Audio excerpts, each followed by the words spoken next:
I won millions in the lottery and decided not to tell anyone. I asked my family for help as a test. Most of them suddenly couldn't lend a dime, but had no problem posting vacation photos.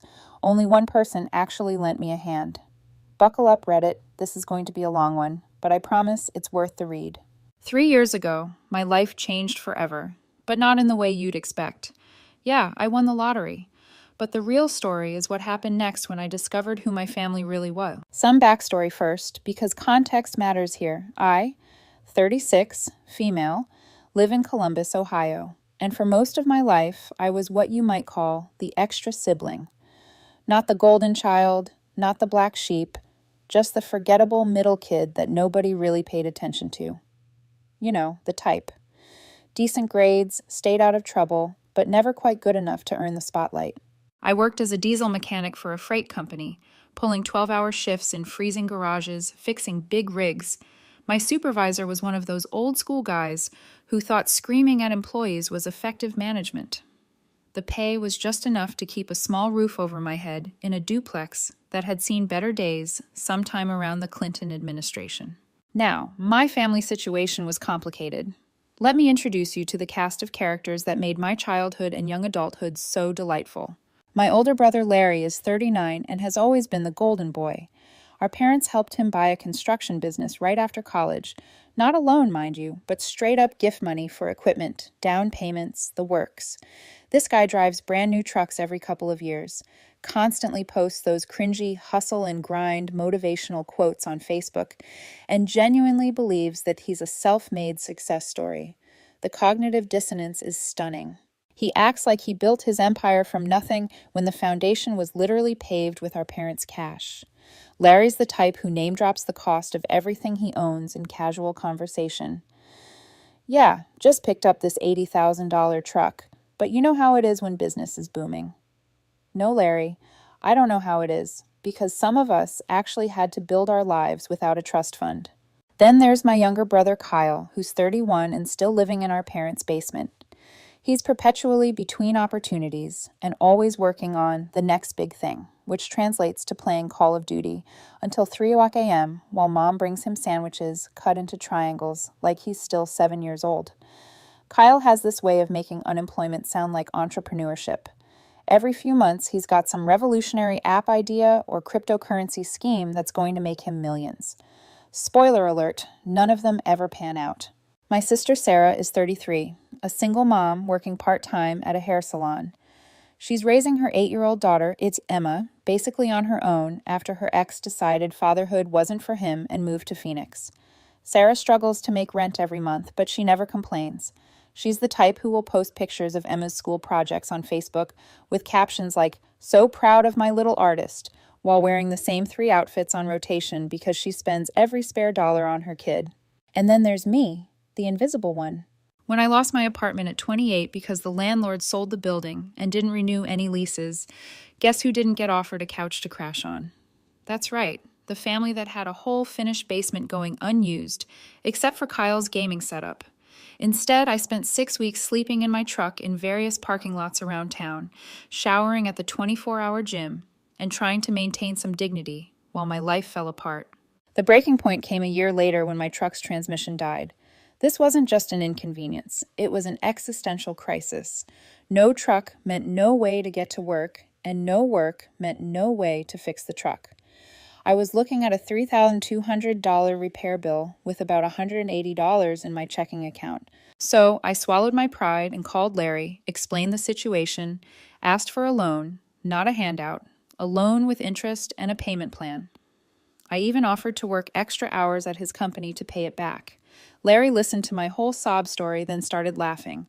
Not a chuckle, but full-blown laughter, like I'd just told him the funniest joke he'd ever heard. "Maybe," he said between laughs, "it's time you accept that you're just not cut out for much. Some people are built for success, and others, well, others are built for other things." That sentence lodged itself in my brain like a splinter. For years afterward, every time something went wrong, every time I struggled, I could hear Larry's voice telling me I wasn't cut out for much. I ended up taking a payday loan at 400% interest to fix the truck, spent the next 8 months paying it off, eating ramen noodles and peanut butter sandwiches to make ends meet. Fast forward to 3 years ago. It was a Friday night in February, and I'd just finished one of those shifts that makes you question your life choices. 12 hours of crawling under frozen trucks, getting hydraulic fluid in my hair, and listening to my supervisor blame me for problems that existed long before I clocked in. I stopped at a gas station on the way home, partly for gas, and partly because the heater in my truck was acting up and I needed a few minutes in a warm building. The place was nearly empty, just me, the cashier, and some trucker grabbing energy drinks for an overnight haul. I had exactly $47 in my wallet, which had to last until the next paycheck. Gas took $35, leaving me with $12,000 for whatever food I could scrape up for the weekend. But there, sitting behind the counter, was a display of scratch-off tickets. Now, I'm not usually a gambling woman. I'd bought maybe 5 lottery tickets in my entire life, and they were all worthless. But something about that night, maybe it was the exhaustion, maybe it was Larry's voice still echoing in my head, maybe it was just the cosmic joke of being 33 and having $12 to my name, made me pull out a $10 bill. "Give me one of those $10 tickets," I told the cashier, pointing to a game called Millionaire's Club. He handed me the ticket and a penny to scratch with. I usually would have waited until I got home, but the truck was cold and the store was warm, so I scratched it right there at the counter. First box, $500,000. Okay, that's the grand prize amount. Nothing unusual there. Second box, $500,000. Weird coincidence, but still. Third box, $500,000. My heart started doing something irregular in my chest. I checked the rules on the back of the ticket, read them twice, then 3 times. 3 matching amounts wins that amount. I had just won $500,000. But wait, it gets better. Because when I looked more carefully at the ticket, I realized I was reading it wrong. This wasn't a $500,000 prize. This was a $20 million prize, which after taxes came out to $13.4 million. I stood there in that gas station for probably 5 minutes, staring at the ticket, waiting for the number to change or for someone to tell me it was a mistake. The cashier asked if I was okay. The trucker asked if I needed to sit down. I mumbled something about needing air and stumbled outside to my truck. Sitting in the parking lot with the engine running, I stared at that ticket until my eyes hurt. I took pictures of it with my phone from every angle. I Googled the Lottery Commission's phone number and called their 24-hour validation line, punching in the serial number with shaking fingers. "Congratulations," the automated voice said. "This appears to be a winning ticket. Please contact our office during business hours to begin the claim process." I drove home in complete silence, not even turning on the radio. In my apartment, I put the ticket in a Ziploc bag, then put that bag inside another Ziploc bag, then put both bags in a fireproof safe I'd bought years earlier for important documents. Then I sat on my couch and stared at the wall until sunrise. The lottery opened at 8 a.m. on Monday. I was there at 7:45, first in line, wearing my cleanest jeans and a button-down shirt I'd bought for a job interview 2 years earlier. The process was surprisingly straightforward, but took the entire week. Lawyers, financial advisors, tax specialists. Suddenly, I had a whole team of professionals whose job was to make sure I didn't blow through $13.4 million, like one of those cautionary tales you see on reality TV. My financial advisor was this no-nonsense woman who'd been managing lottery winners for 15 years. First thing she told me, the money won't change who you are, but it will reveal who everyone else is. We set up a trust, diversified the investments, created multiple income streams. Conservative estimates put my annual income at around $600,000 without touching the principal. Even if I lived lavishly, the money would last forever. But here's the thing, I didn't want to live lavishly. Not yet, anyway. I kept going to work that whole week, kept living in my crappy duplex, kept driving my beat-up Silverado. The only difference was that I'd catch myself smiling at random moments, like when my supervisor would scream at me about productivity quotas, or when I'd see Larry's latest Facebook post about his empire, because I had a plan forming in my head. A plan that would answer a question that had been eating at me for years. If I really needed help, if my life depended on it, would my family be there for me? I was about to find out. 2 weeks after claiming the lottery, I started my little experiment. I called my parents first, figuring I'd start with the people who were supposed to love me unconditionally. "Dad," I said when he answered, "I need to talk to you about something serious." I told them my shop had been cutting hours for months, and they'd finally laid me off. I said my truck's transmission was acting up again, and this time the repair would cost more than the vehicle was worth. I mentioned that my landlord was raising rent, and I couldn't afford the increase on unemployment benefits. My dad listened to the whole story, then launched into a lecture about tough times building character and how real women find a way to make things work. My mom chimed in with helpful suggestions like, "Have you tried praying about it?" and "Everything happens for a reason." When I directly asked if they could help me get back on my feet, maybe let me stay in Kyle's old room for a few weeks while I job hunted, the conversation got uncomfortable fast. "Daughter," Dad said, "your mother and I are on a fixed income. We can't be supporting grown children who should be supporting themselves." This from the man who'd written Larry a $75,000 check for business equipment just 3 years earlier. "We'll pray for you," Mom added, "but you need to learn to handle your own problems." I thanked them for their time and hung up. 1 down, 3 to go. Larry was next. I called him the following evening, right around dinner time when I knew he'd be home. "Larry," I said, putting on my best desperate voice, "I'm in real trouble here." I gave him the same story: lost job, broken truck, eviction looming. I asked if maybe I could work for his company just temporarily while I got back on my feet. Larry was quiet for a long moment. Then he said, "You know what? I might have something for you." My heart jumped. Maybe I'd misjudged him. Maybe blood really was thicker than water. "I need someone to clean the office and workshop after hours," he continued. "It's $8 an hour, maybe 15 hours a week, just so you're not sitting around feeling sorry for yourself." $8 an hour. The federal minimum wage was $7.25, so technically he was being generous with that extra 75 cents. "Larry," I said, "I was making $20 an hour at the shop. I've got 15 years of mechanical experience. Don't you have any actual mechanic work?" "Look," he said, and I could hear that condescending tone creeping in. "Beggars can't be choosers. Take the janitor job or don't. But stop expecting handouts just because we're related." Handouts, like asking for work, was the same as asking for charity. I told him I'd think about it and hung up. Kyle's response was exactly what I expected. "Dang, sis, that really sucks. I'd help if I could, but you know how it is." "Yeah, Kyle, I know exactly how it is. You're 31 years old, and your biggest expense is Xbox Live." But Sarah was different. I called her last, partly because I was hoping I wouldn't need to drag her into this test, and partly because I already knew she'd try to help, even though she couldn't afford to. "Oh my God," she said when I finished explaining my fake crisis. "Why didn't you call me first?" Before I could answer, she was already making plans. Could I come over that night? Did I need food? Did I have warm clothes? "I don't have much," she said, "but I've got $60 in my emergency fund, and you can have it. And my couch is always open for as long as you need." $60. This from someone who was choosing between groceries and gas money every week. "Sarah, I can't take your emergency money." "Yes, you can," she interrupted. "That's what family does. We take care of each other." She drove over that same night with the cash, a bag of groceries, and a container of leftover spaghetti and meatballs. She made up my couch with her own sheets and pillows, gave me a spare key to her place, and told me not to worry about anything except getting back on my feet. That $60 was worth more to me than all $13 million in the bank. While my family thought I was struggling to find work, I was actually building something I'd dreamed about for years. Using a shell company, I bought a small warehouse on the outskirts of town. Nothing fancy, just 8,000 square feet of concrete floors and high ceilings. I converted it into a custom truck and off-road vehicle shop. Not just repairs, but full custom builds, lift kits, performance engines, custom paint jobs, the works.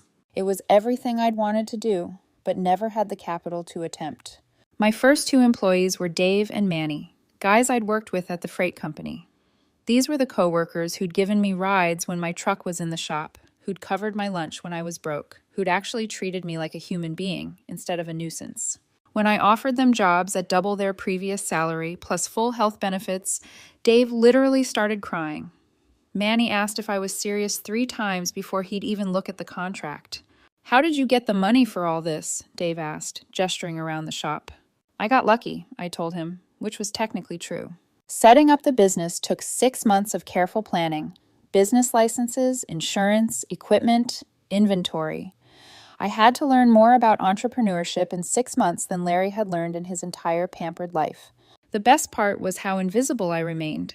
Everyone knew the new shop existed, but nobody connected it to me. I was just some woman who disappeared after getting laid off, presumably moved to another city to find work. Meanwhile, I kept playing the struggling, unemployed sister when I had to interact with family. I'd show up to Sarah's place every few days, always looking slightly defeated, always grateful for whatever help she offered. She never once made me feel like a burden. During one of these visits, she mentioned that Larry's business was starting to have problems. Customer complaints were increasing, projects were running over budget, and he'd had to let 2 guys go the previous month. He's stressed all the time now, she said. The other day, he snapped at Emma just for being a kid. I told him if he ever talks to my daughter that way again, family or not, we're done. This was interesting information, very interesting. About 8 months into my unemployment, I did something that felt better than winning the lottery itself. I bought Sarah a house. Not a mansion, nothing that would raise questions. Just a modest 3-bedroom brick house in a safe neighborhood with good schools. It had a fenced backyard where Emma could play, a 2-car garage, and most importantly, it was in a school district that would give Emma opportunities Sarah had never dreamed of. I had my financial advisor structure it through a dummy corporation, then had my lawyer approach Sarah with a story about being selected for a single mother housing assistance program that covered the full purchase price. Sarah was suspicious at first. She's not naive, and free houses don't just fall from the sky. But when my lawyer showed her all the official-looking paperwork and explained that she'd been recommended by someone who wished to remain anonymous, she broke down crying in his office. The day she and Emma moved in, I happened to drive by while they were carrying boxes. Sarah saw me and ran over to the car, practically bouncing with excitement. "Can you believe this?" she said, gesturing at the house. "Emma's going to have her own room with a window that looks out on the backyard. And there's a bathtub, not just a shower. I haven't had a bathtub in 5 years." Watching her happiness, knowing I was responsible for it, was worth more than any revenge I was planning. By the 1-year mark, Larry's construction business was in serious trouble. Social media posts about success and grinding had stopped entirely. The shiny new truck had been replaced by a 3-year-old model. Word was getting around town that his company was missing deadlines and going over budget on every job. That's when he called me. "Hey, little sister," he said, using a tone I hadn't heard from him in years, the fake, friendly voice he used when he wanted something. "I heard you might still be looking for work." I'd been unemployed for almost a year at this point, living off what family assumed were unemployment benefits and odd jobs. "I'm listening," I said. "My business is, well, let's call it in a growth phase. Lots of opportunities, but I need someone I can trust to help me take things to the next level. I was thinking maybe we could be partners." Partners? That was rich. "What kind of partnership?" I asked. "Well, I'd still be the primary owner, obviously, since it's my company and my reputation on the line, but I could see giving you maybe a 5% stake in exchange for a significant investment." "How significant?" "400,000 should do it. It's a bargain, really, considering what the company's worth." "400,000? From someone you think is unemployed and desperate?" I asked slowly. "I don't know. Bank loan, investor, whatever. You're a smart woman when you apply yourself. Figure it out." The audacity was breathtaking. And what would I get for this investment besides 5% ownership? Experience, he said. Mainly, learning how to run a real business from someone who's actually successful. Think of it as paying for an education. I told him I'd think about it and call him back. Instead, I spent the next week having Larry's business thoroughly investigated.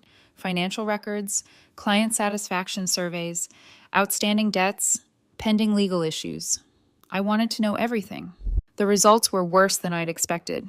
Larry owed money to suppliers, had 3 different clients threatening lawsuits, and was about 6 weeks away from bankruptcy. His $400,000 investment opportunity was actually a desperate attempt to stay afloat. But here's the thing about desperate people. They make stupid decisions. I called Larry back and told him I'd found an investor willing to put up the money. We agreed to meet at a steakhouse downtown to discuss terms. Larry showed up to dinner in a leased BMW that probably cost more per month than most people's rent. He ordered the most expensive steak on the menu and spent the first 20 minutes telling me about his latest vacation plans and some new equipment he was thinking about buying. I let him talk, ordered a modest meal, and waited for him to get around to business. "So," he finally said, cutting into his $60 ribeye, "tell me about this investor of yours." "He's someone I've been talking to," I said. "Very interested in construction, has cash available, and is looking for the right opportunity." What's his background? Various businesses. He likes to stay low profile. Larry nodded like this made perfect sense. Smart. I'm the same way. So, what are we talking about here? The full 400? He'd prefer to buy the company outright, I said. Sees more potential in ownership than partnership. Larry's fork stopped halfway to his mouth. Buy it outright? This company's worth millions. How much exactly? At least 2 million, maybe 3. I pulled out my phone, opened my banking app, and slid it across the table. Larry's expression went from confidence to confusion to shock as he stared at the screen, showing a balance of $8.2 million. I had it appraised, I said quietly. Professional evaluation, 3 different firms. They all came back with the same number, 85,000. Larry's face went through several color changes. That's impossible. I've put years of work into this company. Years of work that led to customer complaints, lawsuits, and bankruptcy. Larry, you're 6 weeks away from losing everything. He was quiet for a long moment, still staring at my phone. How did you... Does it matter? Here's what I'm offering. $85,000, cash for 100% ownership. You can stay on as a project manager with a competitive salary. Project manager? It's my company. It was your company. Now it's just debt and a bad reputation. Take the deal, Larry, because it's the only one you're getting. Larry signed the papers 3 days later. He didn't have a choice. It was either sell to me or declare bankruptcy and lose everything anyway. The transition was swift and comprehensive. I kept the good employees and let go of the dead weight. I settled the outstanding debts and lawsuits. Most importantly, I restructured everything to actually serve customers instead of just enriching the owner. Larry's first day as my employee was educational for both of us. He showed up at his usual time, 10 or 12 a.m., because owners don't punch clocks, and headed straight for his old corner office. I intercepted him in the hallway. Morning, Larry. Your workspace is over here. I led him to a desk in the main room, right in the middle of everything. Where's my office? I converted it into a conference room. Much better use of space. His company Audi was gone, replaced by a basic work truck like everyone else drove. His expense account was canceled. His special parking spot became visitor parking. But the real change was his salary, from $120,000 a year down to $55,000, the same as the other project managers, which was actually generous considering his recent performance. This is temporary, right? He asked after I explained his new compensation package. Until you see how valuable I am to operations? Larry, your value to operations will determine everything about your employment here. Perform well, and you'll be treated well. Underperform, and you'll be replaced. For the first time in our adult lives, Larry had to actually work for his money. While Larry was adjusting to life as a regular employee, I was making some other changes. Sarah had always been good with numbers and organization, skills that were wasted cutting hair for tips and doing part-time bookkeeping for small businesses. I offered her the position of operations director at a salary that doubled what she'd been making at the salon. I don't have experience running construction projects, she said. You have experience managing a household on no budget, raising a child alone, and keeping multiple part-time jobs organized. Trust me, you're overqualified. Sarah turned out to be exactly what the company needed. She instituted systems for tracking projects, improved communication with clients, and somehow managed to keep Larry from screwing up the jobs he was assigned to. Watching Larry take orders from our little sister was perhaps the most satisfying part of my revenge. For 33 years, he'd treated Sarah like she was invisible, just another family member who didn't matter. Now she was his boss, and she was better at the job than he'd ever been. Sarah never abused her authority, but she didn't coddle him either. When Larry tried to cut corners on a project, Sarah shut it down. When he showed up late, she documented it. When he complained about his new circumstances, she reminded him that having a job was better than unemployment.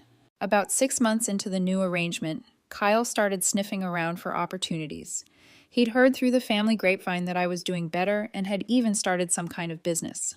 He showed up at the shop one morning with a resume printed on copy paper and what I can only describe as audacious confidence. Thought you might need some extra hands, he said, looking around at the equipment and vehicles. I've got some ideas for improving efficiency. Kyle's resume was a work of creative fiction. He'd listed entrepreneurial ventures as his primary experience and described his basement gaming setup as remote digital marketing operations. What exactly do you think you could contribute here? I asked. Well, I've been researching the industry, and I think you're missing some key opportunities in the digital space: social media marketing, online customer acquisition, that sort of thing. This, from someone who's never held a job for more than 3 months. Kyle, I said, this is a construction and custom vehicle business. Our clients care about quality work, not hashtags. That's exactly the kind of thinking that keeps small businesses small, he replied, apparently unaware he was lecturing someone whose small business was already more successful than anything he'd ever attempted. I told him we were fully staffed and didn't need additional help. He left disappointed, but not defeated. Kyle's optimism is impervious to reality. By month 8, Larry was struggling. The work was harder than he remembered. The hours were longer than he was used to, and the lack of special treatment was wearing on him. It all came to a head during a client meeting. Larry had promised a client we could complete their project in half the time it would actually take, apparently forgetting he no longer had the authority to make such commitments.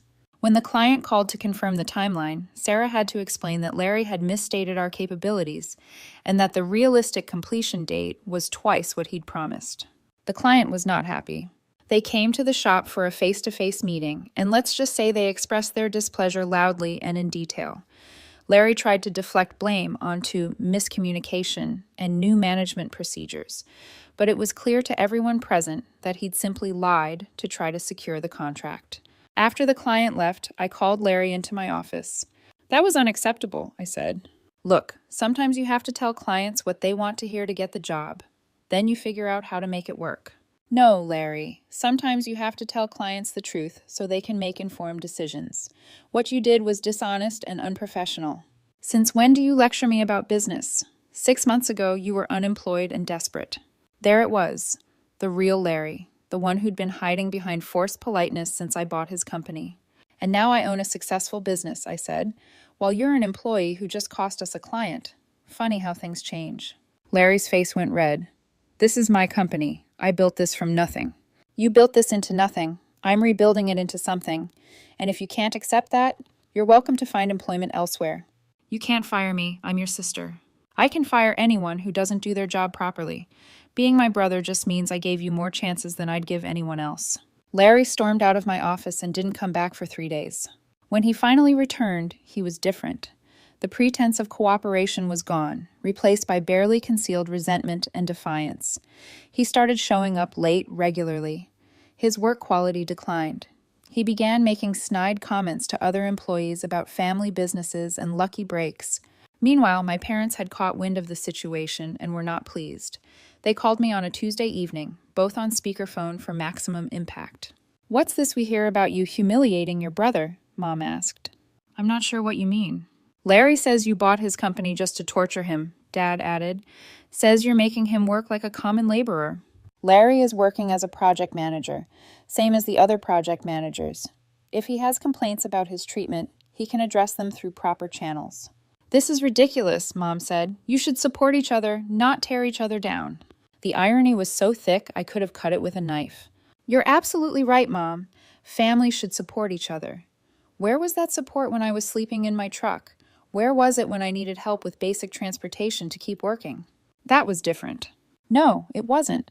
The only difference is that now I have the power to help or not help, and I'm choosing to base that decision on how I was treated when I had nothing." Dad's voice got stern. "You're being petty and vindictive." "I'm being consistent. Larry is still employed, still earning a living wage, still has opportunities to prove himself. That's more support than I ever received from this family." The conversation ended badly, with my parents insisting I was destroying the family, and me pointing out that the family had already been destroyed by years of favoritism and neglect. Larry lasted another month before he reached his breaking point. He came into my office on a Friday afternoon with an ultimatum. "I want my old role back," he announced. "Full authority, executive salary, company car. This experiment has gone on long enough." I leaned back in my chair and studied him. He looked tired, defeated, but still somehow entitled. "What experiment?" "This whole thing where you pretend to be the boss. We both know I'm the one with the experience and connections. Give me back control and I'll consider letting you stay on as a partner." The audacity was stunning. Even in defeat, Larry couldn't imagine a world where he wasn't the center of everything. "Larry," I said slowly, "let me make sure I understand. You want me to give you back the company I bought from you restore the salary and benefits that were bankrupting the business, and accept a junior role in the company I've spent 8 months rebuilding? When you put it like that, it sounds unreasonable. It doesn't just sound unreasonable, Larry. It is unreasonable. Here's what I'm prepared to offer. You can continue working here as a project manager, following the same rules as everyone else, or you can find employment elsewhere. Those are your options. Larry's face went through a range of emotions: anger, disbelief, desperation, and finally resignation. You really think you're better than me now, don't you? I think I'm more successful than you now. Whether that makes me better is a different question. This isn't over, he said, heading for the door. Actually, Larry, it is. And if you decide to leave, don't expect a reference letter. Larry walked out that day and never came back. He didn't even clean out his desk, just disappeared like a bad employee who knows he's about to be fired. I heard through the family grapevine that he'd found work at a rival construction company, but as a basic site supervisor making about half what I'd been paying him. His girlfriend, the one who'd been attracted to his success, apparently decided that dating a middle management employee wasn't as appealing as dating a business owner. Within 2 months, Larry had moved into a smaller apartment in a less desirable part of town. His social media presence, once filled with humble brags and luxury purchases, went silent entirely. I felt nothing, no satisfaction, no regret, just the quiet contentment of a problem that had solved itself. 6 months later, my parents attempted one final intervention. They invited me to Sunday dinner, the first invitation I'd received in over 2 years, and sat me down for what they probably thought would be a come-to-Jesus conversation. Larry's struggling, Mom said. His health is suffering from the stress. He's lost weight, looks tired all the time. This feud needs to end, Dad added. There's no feud, I said.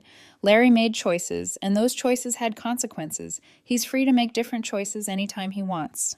You could rehire him, Mom suggested. Give him another chance. I gave him several chances. He chose not to take advantage of them. But he's family, she said, as if that magic word solved everything. So am I replied. So is Sarah. Funny how being family didn't matter when I needed help, but suddenly it's important now that Larry needs help. They tried several more approaches: guilt, obligation, family unity, but nothing landed. Finally, Dad played what he thought was his trump card. We're disappointed in you. This isn't how we raised you. You're right, I said. You raised me to accept whatever scraps I was thrown and be grateful for them. You raised me to believe that my needs didn't matter as long as Larry was taken care of. But somewhere along the way, I learned that I deserved better. I left that dinner early and haven't been back since. While Larry was struggling with his new reality, Sarah was thriving. She'd taken to business management like a natural, implementing systems and procedures that had increased our efficiency by 30% in the first year. Emma was excelling in her new school, making friends, joining activities that would have been impossible in their old situation. Sarah had enrolled in some business courses at the community college and was talking about maybe pursuing a degree. I never thought I was smart enough for college, she told me one day. Growing up, I always felt like the dumb one compared to you and Larry. You were never the dumb one, I said. You were just the one nobody invested in. Sarah is now making more money than Larry ever did, and she has a house she owns outright. Looking back now, I realize the lottery win wasn't the real blessing. Sure, the money gave me freedom. It gave me options I'd never had before. But what it really gave me was clarity. It stripped away the polite facades and the family excuses and showed me exactly where I stood with the people who were supposed to love me unconditionally. It gave me the means to test my family, not to be cruel, but to see the truth. And the truth was that when I had nothing, most of them had nothing for me. The only person who showed up when I was broke was the one person who had the least to give. Sarah gave me $60, a couch to sleep on, and her trust. In return, I gave her a stable home, a career, and the ability to build the kind of life she'd always dreamed of for herself and Emma. And honestly, I still feel like I got the better end of that deal. Larry? He got exactly what he gave me. Indifference when he needed help, and a lesson in what it means to work without a safety net. I didn't ruin his life. I just stopped cushioning him from the consequences of his own choices. As for Kyle, well, last I heard, he's still working on something big. And my parents? We're polite when we cross paths, but I no longer expect anything from them. It's easier that way. I kept the business. I kept my independence, and I kept my promise to myself that I would never again let someone else decide my worth. Sometimes people say winning the lottery changes you. They're wrong. It changes everyone around you. And if you're lucky, it shows you exactly who's worth keeping in your life. For me, that's Sarah, Emma, and a handful of friends who knew me before there were commas in my bank account. Everyone else? They made their choices. And so did I.